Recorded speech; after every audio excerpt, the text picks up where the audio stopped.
Pitché, bonjour. D'abord, quelles sont les news du noyau? On voit notamment dans la sélection que Stefan Knežević et Jules Van Kelpuut sont dans les 20. Oui, ils sont dans les 20. Voilà, comme vous le savez, ils reviennent tous les deux d'une longue blessure et voilà, ils sont en train tout doucement de franchir les étapes et les paliers. Et donc, j'ai pris la décision de les reprendre. On a Anthony Descott qui est malade.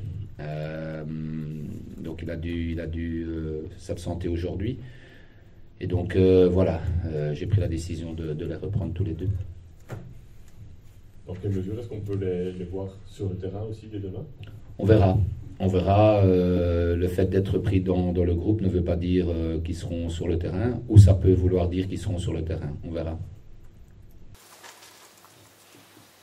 Ici, vous rencontrez 3 équipes du top 5 en 3 matchs. Donc c'est un peu une thématique un peu différente des autres matchs. Est-ce que vous allez aborder des 2 derniers matchs? Est-ce que vous allez aborder ces matchs différemment, notamment peut-être d'un point de vue tactique? Je pense qu'on est tout doucement en train de se construire et donc bien évidemment que l'aspect tactique va être important par rapport à ces équipes qui jouent le top 4, qui jouent le titre. Maintenant, on doit penser surtout à nous et continuer à se construire, à améliorer ce qui n'a pas été notamment ce week-end-ci. Donc voilà, ce sera à nous de mettre en place les choses qui nous appartiennent et être attentifs aux grosses qualités de l'adversaire d'abord de demain, puisqu'on va prendre match par match. J'ai pas envie de parler de Bruges et de parler d'Union, j'ai juste envie de parler de Gand. Et on sait que c'est une équipe voilà, qui joue pour le top 4. Elle est revenue tout proche de Bruges, donc on sait que c'est de la grosse qualité chez eux surtout. À nous de faire les choses convenablement. Justement, qu'est-ce qu'il y a à améliorer peut-être par rapport au match contre le Cercle? Je pense que c'est surtout au niveau de l'aspect mental, même si on est bien et que quand on revient dans les 2 derniers matchs qu'on vient de jouer, on a été mené à chaque fois, on les a gagnés tous les 2. Donc ça veut dire que dans la mentalité, on est bien et c'est différent du mental. La mentalité et le mental sont 2 choses différentes. Dans la mentalité, on est bien. Dans le mental, il faut pouvoir commencer le match comme on a commencé notre deuxième mi-temps et pas commencer le match comme on a commencé la première mi-temps contre le Cercle. Et donc là, c'est l'aspect mental. C'est pas un manque d'envie, c'est pas un manque de mentalité, c'est pouvoir être beaucoup plus conquérant, même si on a joué cette première mi-temps contre une équipe qui a excellé dans les phases arrêtées. J'ai pas envie de dire contre une équipe qui a finalement joué des phases de rugby. Parce que corner, rentrer en touche, corner, rentrer en touche, corner, rentrer en touche, c'est surtout dans ces moments-là où on a subi, mais on doit pouvoir être positionné plus haut sur le terrain et ne pas subir comme ça a été le cas contre le Cercle en première mi-temps. Ici, vous allez jouer donc 2 matchs aussi en peu de temps. Est-ce que ça pourrait conditionner un petit peu la sélection, en tout cas l'équipe dans ces 2 matchs? Comme je viens de vous dire, je prends match par match et donc le plus important aujourd'hui c'est le match de demain. Et en fonction des événements de demain, on verra ce qui se passera pour dimanche au niveau de la récupération, au niveau des blessures éventuelles, au niveau de la fraîcheur. Voilà, les joueurs qui jouent moins ou qui jouent pas pour le moment sont susceptibles de pouvoir jouer aussi. Et c'est ça qui est très intéressant dans ce noyau, c'est qu'il est assez au niveau de la qualité, il est assez équilibré et que donc on verra pour la suite. Est-ce que tu sens que les 2 victoires après avoir été menées au-delà des points mathématiques, on a donné une confiance supplémentaire au groupe? Je le crois, je l'espère en tout cas, mais moi personnellement je le crois, parce que ça veut dire que les joueurs vont rechercher dans leurs ressources, ne lâchent pas, parce que quand on est dans une situation dans le classement comme elle est aujourd'hui et qu'on est mené à chaque match et qu'on réussit à renverser les choses, ça veut dire que les joueurs ont vraiment envie et que donc cet état d'esprit doit nous permettre de faire des bonnes choses. Dimanche, après la victoire de Gand contre Courtrai, Van Azebroek disait que malgré les résultats et le classement, qui sont à 1 point de Bruges, il n'était pas satisfait du niveau de jeu, qu'il attendait plus de son effectif. C'est un peu paraître paradoxal, mais est-ce que toi, dans les analyses que tu as pu faire de ces matchs, tu es d'accord et tu t'attendais peut-être à un Gand encore supérieur à ce qu'il est cette saison? Tout le monde connaît aussi bien que moi l'art de s'exprimer de Hein Van Azebroek, l'art de pouvoir provoquer.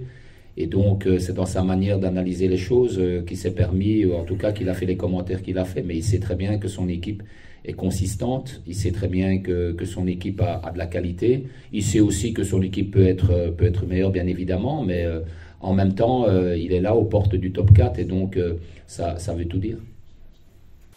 Une question par rapport à Ali Golizadeh, mais qui peut s'appliquer à tous les joueurs. Quand un joueur sort d'un match compliqué, qu'il est remplacé à la mi-temps, comme ça a été le cas pour lui contre le Cercle, certains coachs décident de le maintenir dans l'équipe en espérant qu'il surpasse son mauvais match. D'autres font le jeu de la concurrence et mettent ce joueur sur le banc. Toi, quelle est un peu ta philosophie, ta position par rapport à ça?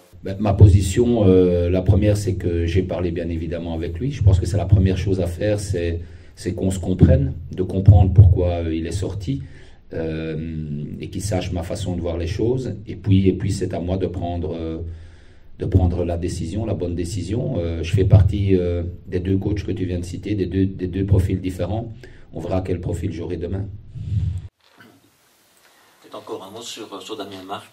Lors de votre premier passage, Ravi Marteau, c'est un petit peu votre relais sur le terrain. Est-ce que Damien prend un petit peu ce rôle-là? Est-ce que vous avez besoin aussi d'un joueur comme ça, d'un joueur relais sur le terrain? En tout cas, pour le moment, ça fonctionne bien et je l'ai positionné dans ce rôle-là parce qu'il a de l'expérience, parce qu'il a de la maturité. Et donc, c'est important pour moi d'avoir un des relais. Ce n'est pas le seul sur le terrain. Il en fait partie dans le coaching, dans les transferts d'idées, dans la connexion, dans la communication. Et donc, pour le moment, il joue un rôle assez intéressant, oui.